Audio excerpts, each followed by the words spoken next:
ये पूरी कथा श्री जगन्नाथ भागवत कथा है। यहाँ तो हम जगन्नाथ जी को ही बहुत दिन बाद हमको अवसर मिला है, तो परम आनंद हुआ।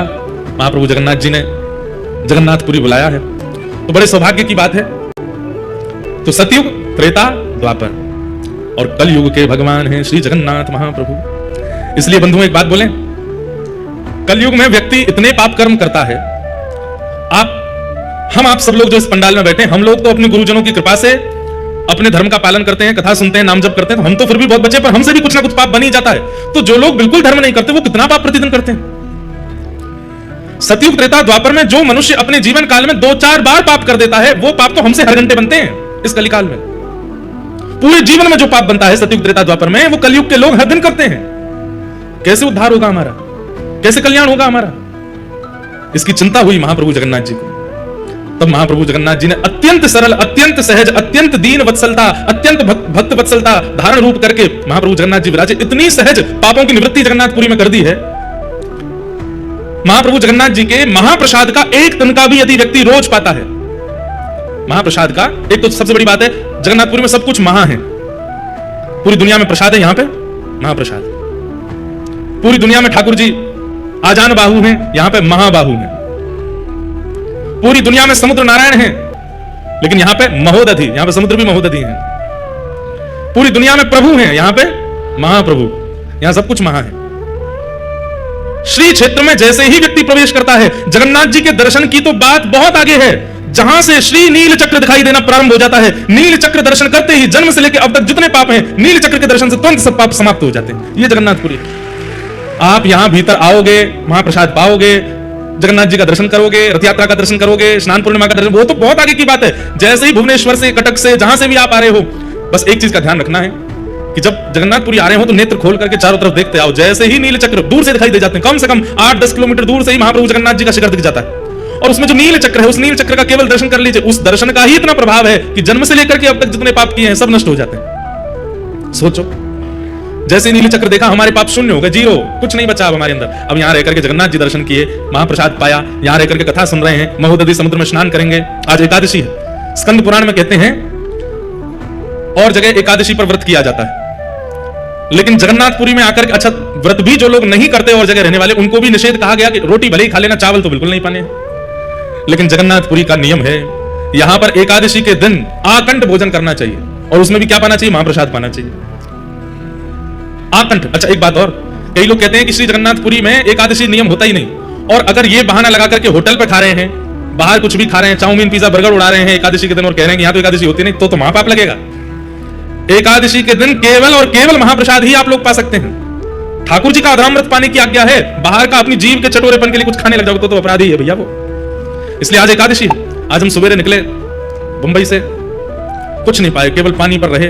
यहां पहुंचे लगभग 12:30 बजे, महाप्रभु का प्रसाद आया सबसे पहले वही और इतनी कृपा करते हैं महाप्रभु जी। मैं जब जब जगन्नाथपुरी आता हूं, अधिकतर मेरा आगमन एकादशी पर ही होता है, और एकादशी पर यहां महाप्रसाद पाने का अवसर प्राप्त होता है। भैया एकादशी के दिन यहां महाप्रसाद पाने से एकादशी प्रसन्न हो जाती है, एकादशी तृप्त हो जाती है, एकादशी आपको आशीष प्रदान करती है, एकादशी आपकी सफल हो जाती है। और अब तक जितनी एकादशियों में अपराध बन गए होंगे, वो सारे अपराध विमुक्त हो जाते हैं यहां एकादशी के दिन महाप्रसाद पाने से।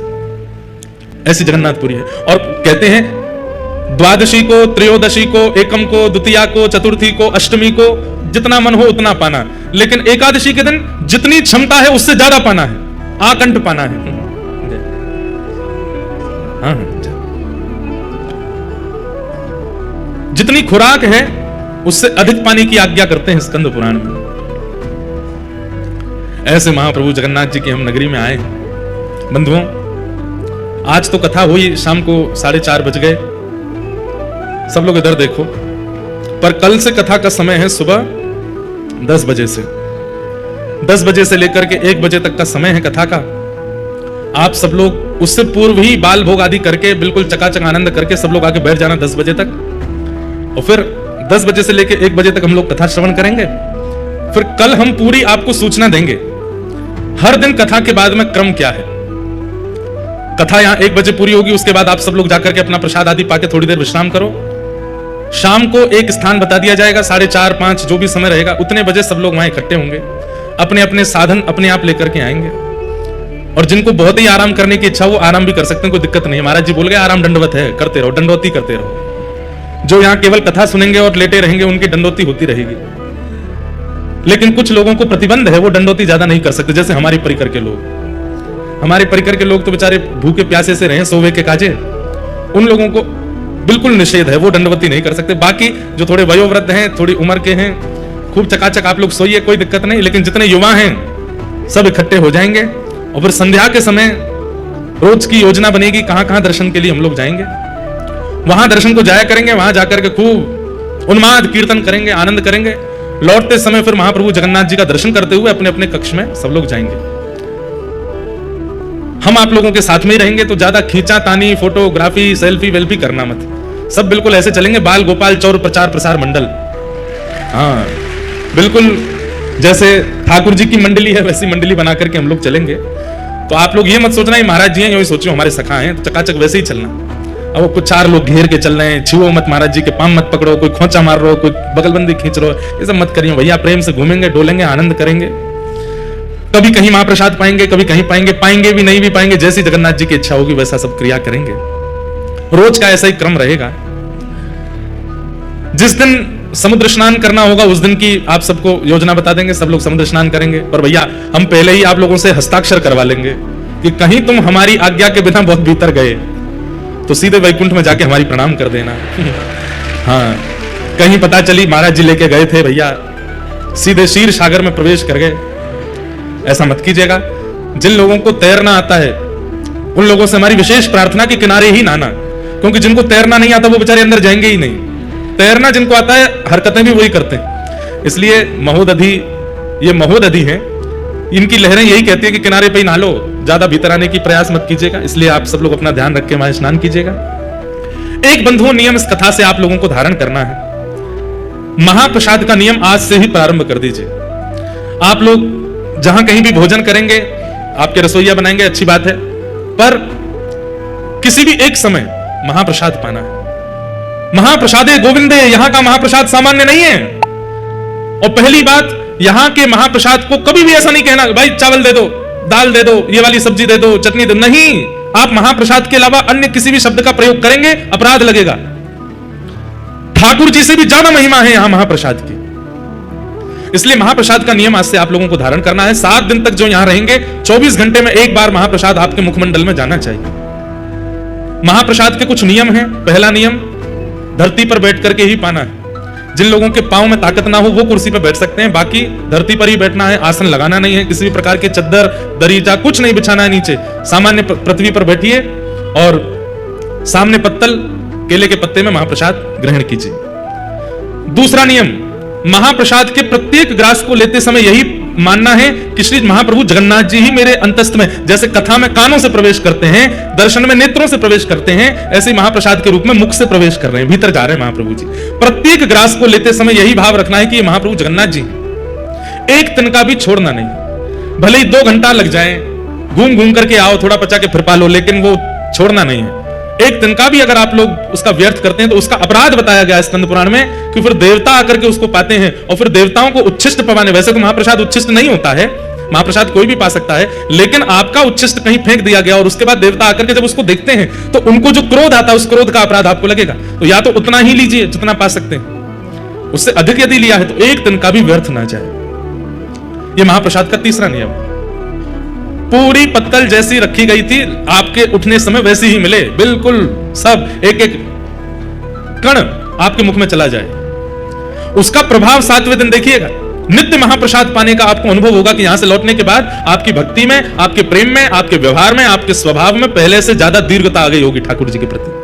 क्यों? क्योंकि आपके रक्त में, मांस में, रुधिर में, अस्थियों में, सब जगह महाप्रभु जगन्नाथ जी विराजमान हो गए हैं। इसलिए महाप्रसाद का चौथा नियम, आप पा रहे हैं और कोई व्यक्ति दूसरा पाने की इच्छा रखता है तो आप उसको तुरंत अपने पास बैठा सकते हैं, और कोई आपसे बिना पूछे भी बैठ जाए और आपकी पत्तल में पानी लग जाए तो आप उसको मना नहीं कर सकते। महाप्रसाद झूठा नहीं होता, महाप्रसाद पवित्र ही रहता है। हाँ, बस इतना ध्यान रखना चाहिए लोगों को कि महाप्रसाद पाते समय बन जाए तो ठीक, नहीं बने तो कोई दिक्कत नहीं है कि महाप्रसाद को पाए तो ये उंगलियां जो है ये ओष्ठ का स्पर्श ना करें, ये ऐसे ही ग्रास ले में और यहां आकर के उसको, अब नहीं बनेगा, कई लोग तो उसको फिर गेरना करना नहीं, पता चली पूरे लत्ता ही बिगाड़ लिए अपने। जिनसे बन जाए तो इतनी दाल मां डालिए कि जो वो लड्डू जैसी आकृति बने और उसको ऐसे ही पाइए। आपके ये हाथ स्पर्श ना करें मुख का, तो ये और अच्छा है। नहीं बने तो कोई दिक्कत नहीं, खूब प्रेम से खूब चकाचक पाओ जैसे पा सको। कोई और अगर पाना चाहे तो उसमें कोई दिक्कत नहीं है, वो पा सकता है। महाप्रसाद का ही नियम, 7 दिन तक तो यहां महाप्रसाद पाना ही है। हमारा नियम तो ऐसा है कि हम सुबह से रात्रि तक और कुछ पाने वाले ही नहीं है। हमारे लाल जी की रसोई बन रही है, वो चकाचक उनका भोजन बनेगा, पर हम तो महाप्रसाद ही पाते हैं। जगन्नाथपुरी में हम और कुछ लेते ही नहीं है, महाप्रसाद ही लेंगे। तो महाप्रसाद 7वां दिन जब यहाँ पूरा हो जाए तो यहाँ से जाते समय महाप्रसाद की पोटली आप सब लोग लेके जाइएगा। उसमें से रोज एक तिनका पाना है, एकादशी हो, द्वादशी हो, कुछ भी हो। और सुनिए, सूतक हो, पातक हो, कुछ भी हो, घर में महाप्रसाद रोज पाया जा सकता है। मंदिर में प्रवेश निषेध होता है कई विशेष दिनों में, लेकिन महाप्रसाद को ग्रहण करने की अनुमति हर स्थिति में है। नहाए हो, बिना नहाए हो, पवित्र हो, अपवित्र हो, सो रहे हो, सो के उठे हो, जब चाहो महाप्रसाद का एक तिनका रोज लेना। महाप्रसाद ये ऐसे महाप्रसाद नहीं बन जाता। जगन्नाथ जी की सबसे बड़ी रसोई है विश्व में। अब सही आंकड़े तो हमको नहीं पता होंगे, लेकिन लगभग 400 चूल्हे हैं। कितने चूल्हे?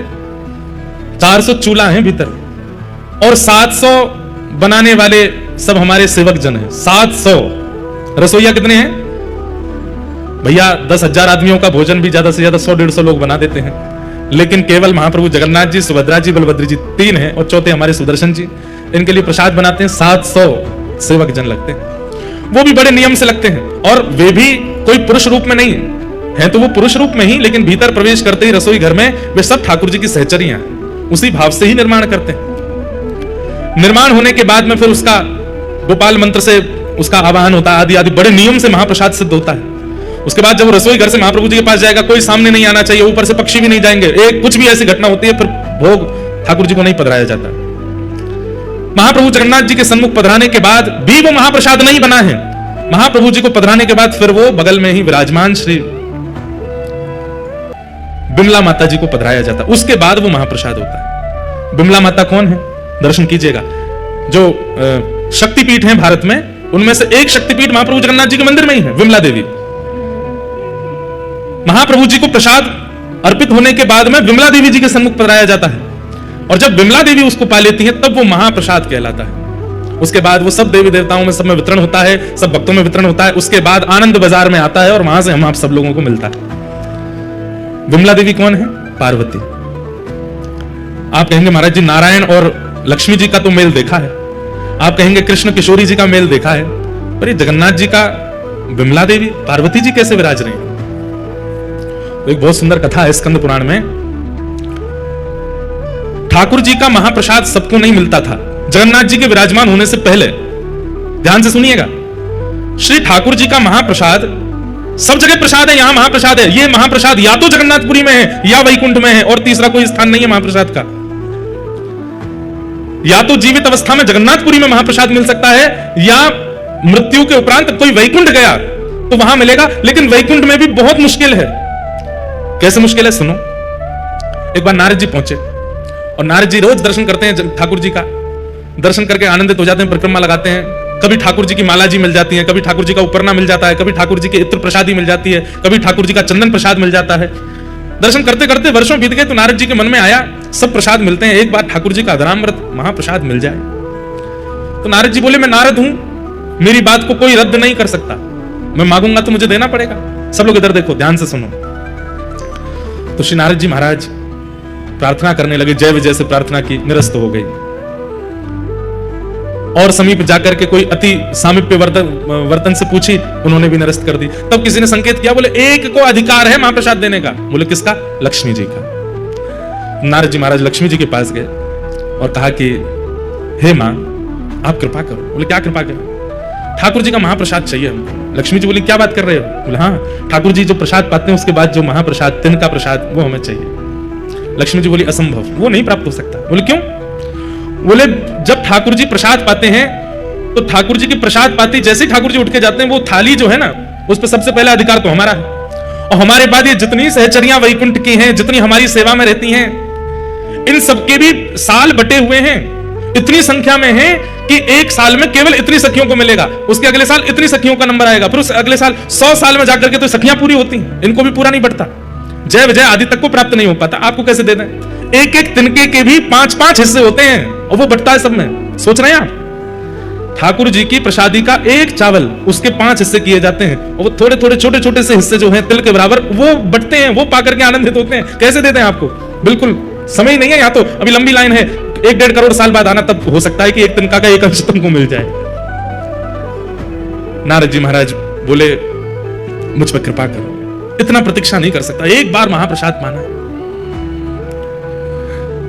1 दिन 2 दिन 10 दिन 1 महीना बीत गया तो लक्ष्मी जी बोली एक काम हो सकता है। बोले क्या? अपने जटा जूट खोल लो, लहंगा फरिया पहन लो, गले में सुंदर हार धारण करके, कानों में कुंडल लगा के, आंखन में काजल लगा के गोपी बन के आओ, तो हम तुमको सहचरियों में ले लेंगे अंदर, और फिर सहचरियों में फिर वहां तुम थोड़ा हट पूर्वक छल पूर्वक कैसे भी करके जिस पंक्ति का प्रसाद महाप्रसाद का समय उसमें कैसे भी बैठ जाना, तो तुमको एक तिनका मिल जाएगा। नारद जी बोले इसमें क्या, हमारे ठाकुर जब लाली बनवे में संकोच ना करे तो हम क्या करेंगे? और श्री नारद जी तुरंत महाराज अपनी जटा जूट खोल करके बढ़िया सुंदर शीश पर चुनी। इसका भाव क्या है? ठाकुर जी की निज सेवा में जाने के लिए चाहे जहां हो गोपी तो बनना पड़ेगा, और गोपी मतलब हृदय से गोपी। नारद जी महाराज सखी बन गए। लक्ष्मी जी चुपचाप उनको रसोई घर में ले गई। बोले ठाकुर जी को नहीं पता चलना चाहिए, क्योंकि इतने सब लोग हैं, सब पर कृपा होती है, तो ठाकुर जी को कोई ये इस प्रकार से कोई प्रवेश करता है, ठाकुर जी को बहुत संकोच लगता है कि अभी इतने लोग बैठे हैं, इतने वर्षों की प्रतीक्षा है, और आप जबरदस्ती ये वीवीआईपी बीच में घुसे आए हो, ठाकुर जी को अच्छा नहीं लगता। इसलिए ठाकुर जी को पता नहीं चलना चाहिए, चुपचाप यहाँ सेवा करते रहो। नारद जी बेचारे कभी बर्तन मांजने की सेवा, कभी सामग्री अमनिया करने की सेवा करते हैं। एक दिन ठाकुर जी का महाप्रसाद मिले, और एक दिन पता नहीं कैसे योजना बनी और नारद जी उस पंक्ति में बैठ गए जिस पंक्ति में महाप्रसाद के 5-5 टुकड़े बांटे जा रहे हैं। नारद जी महाराज सामने बैठे, लक्ष्मी जी परोसती भाई जैसे ही आई तो नारद जी को थोड़ी देख करके उनको कृपा की इच्छा हुई, और उन्होंने महाप्रसाद के 2 तिनके, महाप्रसाद चावल के 2 तिनके उनके हाथ में धर दिए। कहां एक तिनका के 5 हिस्सा बांटे जा रहे हैं, उन्होंने 2 तिनका दे दिए। और जैसे ही महाप्रसाद हाथ में आया तो जैसे अत्यंत दिनों का प्यासा व्यक्ति उसको पानी दिख जाए, वो कहां रोक पाता है? आपने तुरंत एक महाप्रसाद का तिनका अपने मुख में जैसे ही धारण किया, आहा, वो धारण करते ही आपको प्रेम लक्षण प्रकट होने लगे, नेत्रों से अविरल अश्रुधार गिरने लगी, रोम रोम पुलकित हो गया। भुजा उठाकर के श्री नारद जी महाराज नृत्य करने लगे। हा कृष्ण, हा माधव, हा केशव, हा गोविंद, हा मधुसूदन। प्रेम की अद्भुत अवस्था प्राप्त हो गई नारद जी को। इतने वर्षों में संकीर्तन करके भी जो ठाकुर जी की अवस्था नहीं मिली थी, वो अवस्था केवल महाप्रसाद प्राप्त करते ही नारद जी की प्रकट होने लगी। इतने में ठाकुर जी की दृष्टि गई, ये कौन सखी है, ये कौन नई नवीली सहचरी है, इतनी जोर से नृत्य कर रही है? लक्ष्मी जी बोले कोई नहीं मैं संभालती हूं। लक्ष्मी जी हाथ पकड़ करके लेके गई नारद जी को, और क्या कर रहे हो, फंसवाओगे सबको? नारद जी के तो नेत्र लाल पड़ गए। बोले मां, अभी तो केवल एक तिनका पाया है, और ये तिनका पाकर के मैं इतना आनंद में आ गया हूं, वर्षों से करोड़ों वर्ष निकल गए, नाम जपते जपते ऐसी स्थिति का अनुभव नहीं किया जो स्थिति का अनुभव केवल महाप्रसाद का एक तिनका पाकर के मुझे हो रहा है। लक्ष्मी जी बोली इसलिए नहीं देते हैं, तुम देखो क्या हालत हो गई, अब जल्दी जाओ यहां से, ठाकुर जी को पता चल गई तो दिक्कत होगी। वैकुंठ से ही चले गए, नाच रहे हैं, कभी किसी लोक में जा रहे हैं, कभी किसी लोक में जा रहे हैं। सब नारद जी की इस भाव दशा को देख करके आश्चर्यचकित हो रहे हैं कि ये कैसे हो गया। नृत्य करते करते करते करते श्री नारद जी महाराज पहुंचे कैलाश। कैलाश में विराजमान महादेव, बाकी सब तो नारद जी का नृत्य देख करके अनुमान लगा रहे हैं कि हुआ क्या है, लेकिन महादेव तो महादेव हैं, वो तो देखते ही पहचान गए। नारद जी नृत्य कर रहे हैं, भुजा उठा करके, तुरंत महादेव गए और महादेव जाकर के हाथ जोड़ के बोले, हे मेरी गृहिणी के गुरुदेव, हमारी पार्वती जी पत्नी के गुरुदेव हो आप। हमें पता है कि कोई अद्भुत कुंजी मिली है ठाकुर जी की, और उसी से ये भावावेश आपके चित्त में आ रहा है, अब प्रतीक्षा नहीं हो रही है, जल्दी हमें प्रदान कर दो। नारद जी बोले मेरे पास नहीं है, बोले मुझे सब दिख रहा है, हाथ में दबाए बैठे हो, एक तिनका पा लिया, एक अभी बचा, ये हमको दे दो। नारद जी बोले प्रभु बस इच्छा नहीं हो रही है, इसके प्रति तो स्वार्थ हो रहा है कि मैं कैसे दे दूं आपको। शंकर जी बोले अच्छा तो फिर आगे तुमको बहुत काम पड़ेंगे हमसे, फिर क्या करोगे? अरे भाई हम भी महादेव हैं, हम पे भी कृपा कर दो, अकेले नृत्य करने में क्या सुख मिलेगा, हमें दे दोगे तो हम भी नृत्य करेंगे, दोनों फिर साथ में नृत्य करेंगे, यमुना पुलिन पर नृत्य करेंगे, समुद्र तट पर नृत्य करेंगे, कैलाश की चोटियों पर नृत्य करेंगे, 1 से 2 भले। नारद जी बोले हाँ ये तो ठीक है, अकेले नृत्य करने से ज्यादा सुख तो एक संग में और हो जाए तो और सुख मिलेगा। तुरंत नारद जी ने वो महाप्रसाद का एक तिनका महादेव को दिया, और जैसे ही महादेव ने पाया तो जो दशा अभी तक नारद जी की वो महादेव की भी हो गई। जटा जूट खोल करके महादेव भी भुजा उठा करके कभी नारद जी के गले में गलवैया डाल करके नृत्य करें, और नेत्रों से अश्रुपात हो रहा है, प्रेम लक्षणा भक्ति प्रकट हो गई दोनों के चित्त में। कभी यमुना तट पर, कभी गंगा तट पर, कभी नर्मदा तट पर, कभी समुद्र तट पर, कभी हिमालय की चोटियों पर, कभी किसी लोक में, कभी किसी लोक में, बस विचरण करके भावावेश में नृत्य कर रहे हैं। पार्वती जी बोली महादेव को हुआ क्या है, भावावेश में रुदन करते रहते हैं, नृत्य करते रहते हैं, इतने आनंद में छके पगे हमने पहले कभी नहीं देखे। महादेव आनंद में तो हमेशा रहते हैं, लेकिन महादेव का आनंद कैसा है? प्रकट नहीं करते हैं, अंदर ही अंदर इंट्रोवर्ट है महादेव, नेत्र बंद करके बैठे रहेंगे। लेकिन अब महादेव की स्थिति ऐसी है कि जो आनंद हृदय का है वो प्रकट हो रहा है। अरे कहां तक कहें, नारद जी और महादेव का जो दर्शन करता है वो भी नृत्य करने लगता है, उसके चित्त में भी वही भाव प्रकट हो जाता है। परंतु पार्वती जी समझ गई कि कुछ तो इन्हें ऐसा मिला है जिसके कारण ये ऐसे हो रहे हैं। महादेव से पूछा, महादेव ने तो उत्तर नहीं दिया, तो सीधे नारद जी के चरण पकड़े। गुरुदेव आपने क्या दिया है इनको? कुछ तो आपने खिलाया है, कुछ तो आपने ऐसा बताया है, या कुछ तो आपने दिखाया है जिससे ये ऐसे हो गए। मुझे भी दिखाओ, मुझे भी बताओ, या मुझे भी खिलाओ। आनंद में छके छके नारद जी के मुख से निकल गया। बोले अरे देवी क्या बताए, बहुत तप करना पड़ता है, तब जाकर के ठाकुर जी का अधरामृत 2 तिनका महाप्रसाद का मिलता है। उसको एक नारद जी पाते हैं, दूसरे आपके पतिदेव पाते हैं, तो ये भाव दशा होती है। बोले 2 ही तिनका थे? बोले हाँ। एक आपने पा लिया? बोले जी। और एक? बोले एक इनने पा लिया। तो इन्होंने हमको क्यों नहीं दिया? एक के 2 तिनका भी तो हो सकते थे, और हमने तो सुना वैकुंठ में 1 के 5 तिनका होते हैं, तब बांटा जाता है। नारद जी बोले अब तो माहौल गर्म हो रहा है, तो धीमे से बोल गए, हमने तो कही थी इनसे 1 के 2 कर दो। हम तो इनको बोल के गए थे, और हमने 1 के 2 नहीं, हमने 1 के 4 कही थी, कार्तिकेय गणेश जी को भी खिला देना। लेकिन इनके मन में स्वार्थ आ गया, अकेले ही पा गए पूरा। और ऐसा कह के नारद जी तो वहां से चलते बने, नाच रहे। महादेव बोझा उठा के पार्वती जी सामने क्रोध में खड़ी है। आपको गुरुदेव कह के गए थे कि 2 तिनका कर लो, फिर भी नहीं दिया मुझको, इतना स्वार्थ आपके चित्त में आ गया है। अरे वैसे सब मिल बांट करके रहते हैं, लेकिन ठाकुर जी का अधरामृत मिला, अकेले पा गए, एक बार भी नहीं सोचा कि थोड़ा इनको भी दे दें। आपके गुरुदेव ने कब कहा कि 2 तिनका? मेरे गुरुदेव पे लांछन नहीं लगा, वो कह के गए थे आपसे, बता के गए मुझको। कहां है तुम्हारे गुरुदेव? पता चली वो तो गए। अब तो यहां पार्वती जी नाराज हो गई, ना पा रही हैं, ना सो रही हैं, ना कुछ कर रही हैं। महादेव पहुंचे। देवी क्या बात है? बोले मुझे भी महाप्रसाद चाहिए। तो महादेव बोले देखो, अब महाप्रसाद के लिए तो बहुत यत्न करना पड़ता है, तब जाकर के वो प्राप्त होता है। अब वो यत्न दोबारा कौन करेगा? मुझे नहीं पता, मुझे चाहिए। तब महादेव ने ध्यान करके पार्वती जी को बताया कि तुम्हारा पूर्व रूप जो सती का था, जहां जहां जो जो अंग पड़े थे वहां वहां शक्तिपीठ प्रकट हो गई। उन्हीं में तुम्हारा नाभि क्षेत्र जो है वो एक श्री क्षेत्र समुद्र तट पर नीलाचल पर्वत पर विराजमान है। वहां जाकर के तुम तप करो, और वहां तुम इसी भाव के लिए तप करो कि तुम्हें ठाकुर जी का महाप्रसाद मिले। और उस तप के प्रभाव से देवी हमको तो 1 तिनका मिला है, लेकिन मैं दीर्घ दृष्टि से देख पा रहा हूं, अगर तुम्हारा तप सफल हो गया तो महाप्रभु जगन्नाथ जी का जो 1 तिनका मुझे और नारद जी को मिला, वो महाप्रभु जी का महाप्रसाद की पूरी हंडी महाप्रभु जी के भोग लगने के बाद सीधे आपके सन्मुख आएगी, और आप जब प्रसाद पाओगे उसके बाद ही वो महाप्रसाद बनेगा और सबको वितरण किया जाएगा। वही पार्वती जी विमला देवी के रूप में आई, आकर के यहां बैठ करके तप किया। किसके लिए तप किया? आपका महाप्रसाद चाहिए।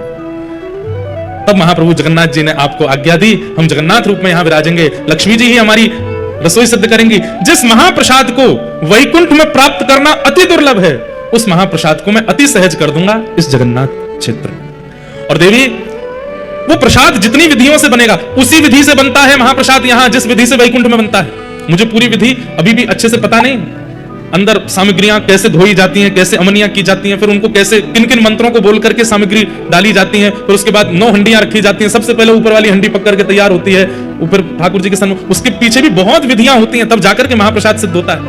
लेकिन महाप्रसाद तभी कहलाएगा जब वो मेरे बाद आपको भोग लगेगा। विमला देवी के भोग के बाद वो महाप्रसाद आनंद बाजार में आ जाता है और हम सबको प्राप्त होता है ये महाप्रसाद। इसलिए भैया जगन्नाथ जी का नित्य दर्शन तो आप नहीं कर सकते, कोई राजस्थान से, कोई बंबई से, हम उत्तर प्रदेश से, कहां से आए हैं। और कलयुग में जन्म लेने वाले व्यक्ति को अगर अपना कल्याण चाहिए तो कलयुग के प्रधान देव जगन्नाथ जी का नित्य दर्शन करना पड़ेगा, तभी उसका उद्धार होगा, नहीं तो नहीं होगा। हम कैसे करें? रोज फ्लाइट ले लेके तो आ नहीं सकते। तो इसलिए महाप्रसाद जो है वो जगन्नाथ जी का ही रूप है। यदि उसे हम अपने साथ लेकर के जाते हैं और नित्य महाप्रभु जी का स्मरण करके प्रातः प्रथम अपने मुख में कुछ और धारण करना ही नहीं, सीधे महाप्रसाद ग्रहण करना है, तो नित्य जगन्नाथ जी के दर्शन का जो फल होता है वो हमें नित्य प्राप्त हो जाएगा।